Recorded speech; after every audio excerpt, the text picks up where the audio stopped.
Naam, hujambo mtazamaji na karibu katika taarifa za John Lee Samuel Brand Kenya.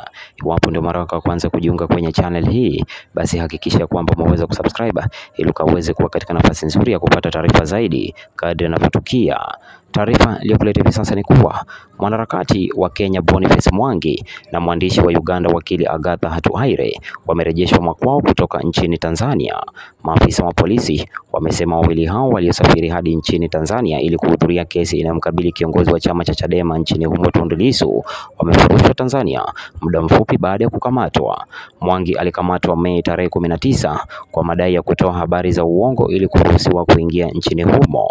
Kwa mujibu wa polisi wa Tanzania, aliwasili nchini humo tarehe Mei 18.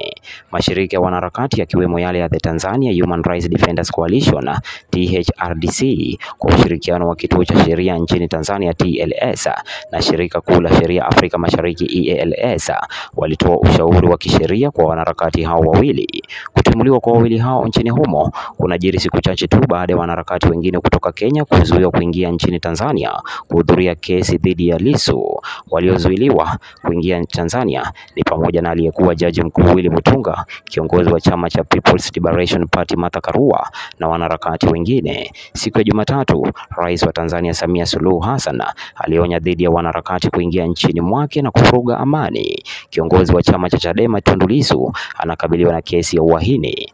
Asante mtazamaji kwa kutazama taarifa hii, na iwapo hujasubscribe basi hakikisha kwamba umeweza kusubscribe, like video zetu, share pamoja na kukomenta.